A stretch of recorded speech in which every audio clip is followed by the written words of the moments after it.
pemirsa mengungkap fakta sejarah Sayu Atika, sebuah makom tua yang berada di Kecamatan Giri, Kabupaten Banyuwangi,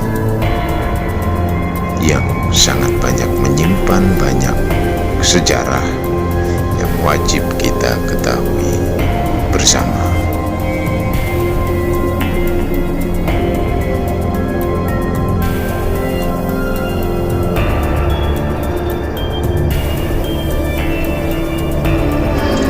Oke, ini adalah jalan menuju makomnya Buyut Sayu Atika, dan mohon maaf bagi pengendara mobil tidak bisa Anda masuk ke sini, hanya bisa masuk ke area parkiran sana.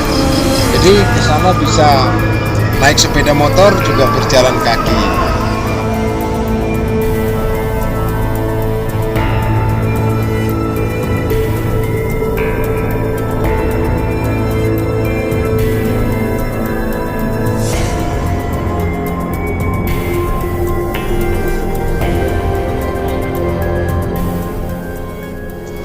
Oke, kali ini kita sudah sampai di makom Eyang Putri Atika, Kelurahan Giri, Kecamatan Giri, Kabupaten Banyuwangi. Nanti kita akan berbincang dengan juru kunci daripada makom di sini. Mudah-mudahan acara kita lancar pada siang hari ini. Bapak Juma Ali, Mbah Juma Ali, Mbah Ali lah, Mbah Ali. Beliau adalah juru kunci makom di sini. Dinasti keberapa? Keempat. Jadi keempat dari leluhurnya beliau ini turun temurun sampai yang keempat adalah beliau. Sayu Atika adalah cucu dari Raja Blambangan Prabu Minangsempuyu yang bernama asli Putri Sekardadu.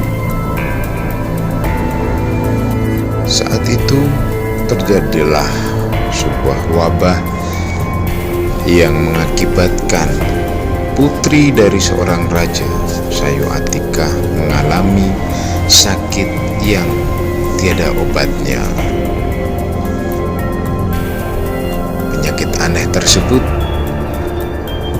tidak bisa disembuhkan oleh banyak tabib istana, bahkan tabib-tabib yang dari luar istana pun dikerahkan untuk menyembuhkan seorang putri Sayu Atika.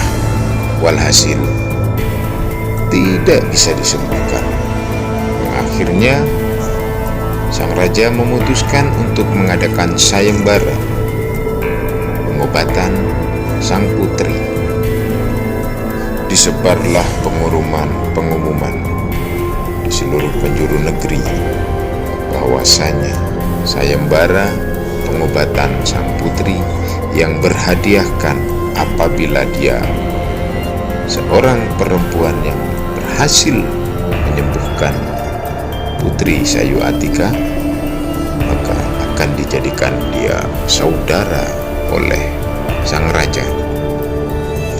Akan tetapi jika dia seorang laki-laki, tua, muda, jelek maupun rupawan, tidak peduli, yang terpenting mampu menyembuhkan sang putri, maka ia akan dijadikan suami daripada Putri Sekardadu, atau yang lazim disebut Sayu Atika.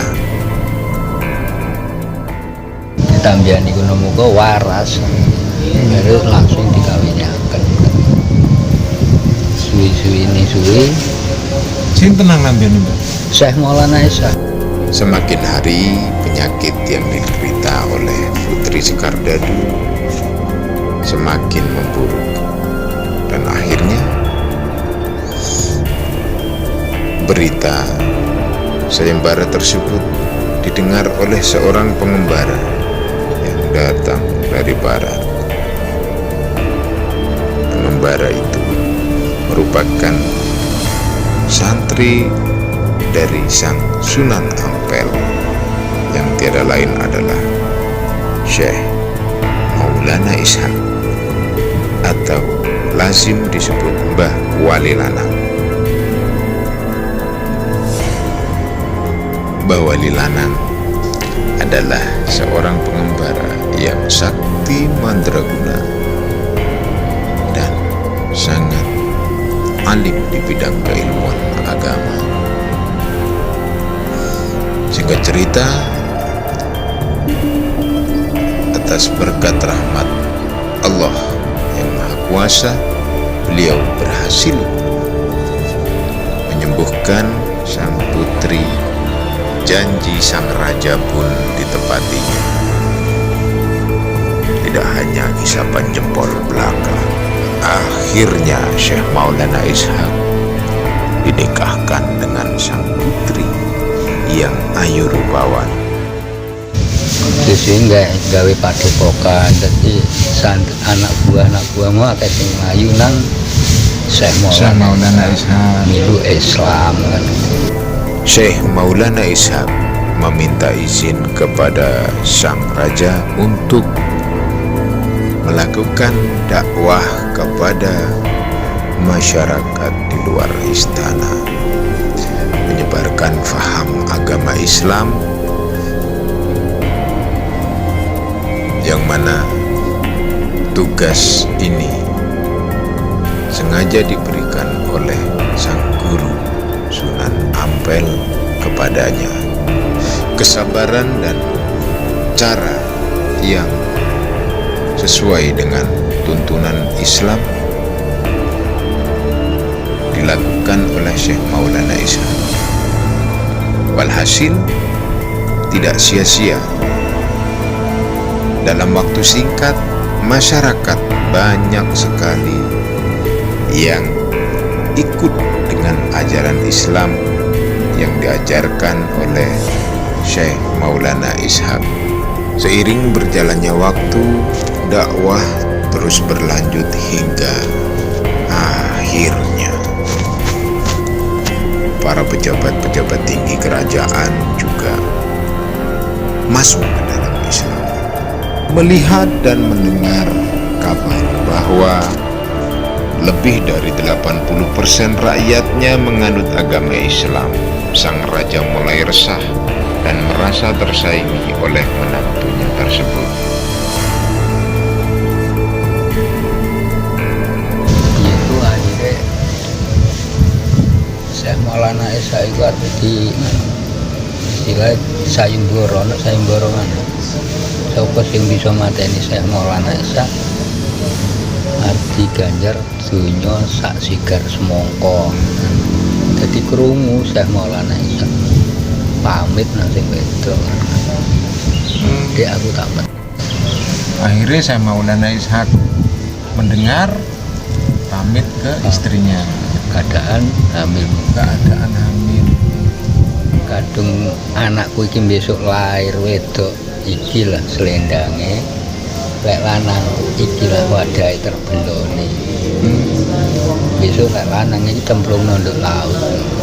Terus jaler nggih. Jaler. Medal jaler, ini punya anak laki-laki yang akhirnya dibuang ke laut atas dasar wasiat daripada Syekh Maulana. Walhasil, raja mempunyai niatan buruk agar supaya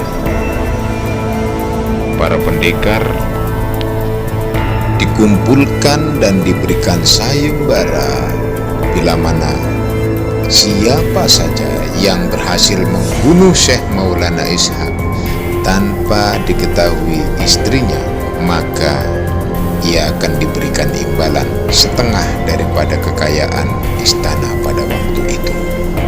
Hingga suatu malam, Syekh Maulana Ishaq merenung dan memutuskan bahwa hal terbaik yang harus dia lakukan adalah hijrah. Bukan berarti ia lari dari kenyataan dan mengakui sebuah kekalahan. Sang suami pergi meninggalkan dia bersama calon sang bayi. Setelah suami pergi, ia pun memutuskan pergi bersama seorang pengawalnya untuk berkelana.